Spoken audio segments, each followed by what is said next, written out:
নমস্কার বন্ধুরা, ডক্টর উদীপ্ত রায় বলছি। আরও একটু বিশদভাবে পাইলসের বিষয়ে আলোচনা করব আজকে।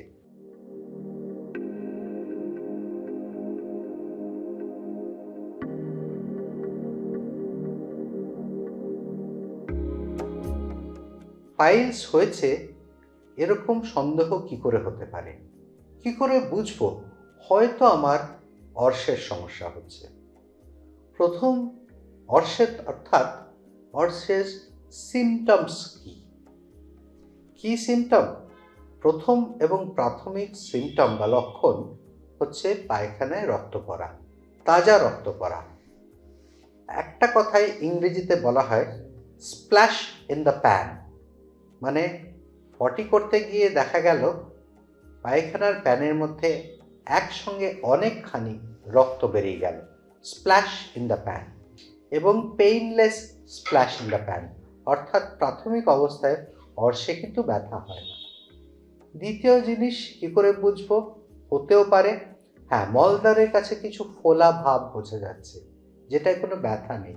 বিশেষ করে যখন টয়লেটে যাওয়া হচ্ছে তখন ফোলা ভাবটা বড় হয়ে যাচ্ছে, তা থেকেও পাইলসের একটা লক্ষণ হতে পারে। আর কি হতে পারে? আমার মলদ্বারের ধারে কাছে ওই ফোলা ভাবের আশেপাশে প্রচুর বারবার চুলকানি হচ্ছে, ইচিং যাকে বলা হয়, সেটাও পাইলসের সমস্যা থেকে হতে পারে। আর কি হতে পারে? মলদ্বারের কাছে একটা ফোলা এবং তার সঙ্গে খুব ব্যথা যন্ত্রণা হঠাৎ করে হতে পারে। এই ফোলাটা হয়তো একদিন হঠাৎ করে সকালবেলা হয়েছে এবং তীব্র যন্ত্রণা হচ্ছে, একটা বড় ফোলা। এটাও কিন্তু পাইলস হতে পারে, কিন্তু সেক্ষেত্রে পাইলসের কোনো জটিলতা, অর্থাৎ এক কথায় বলতে গেলে পাইলস কিন্তু ব্যথাহীন শুরুতে। যদি জটিলতা হয় তাহলেই ব্যথা হয়। তাহলে পাইলসের কি কি সিমটমস? এক হতে পারে রক্তপাত, দুই হতে পারে ওখানে কোনো ফোলা ভাব, তিন ওখানে কোনো চুলকানি।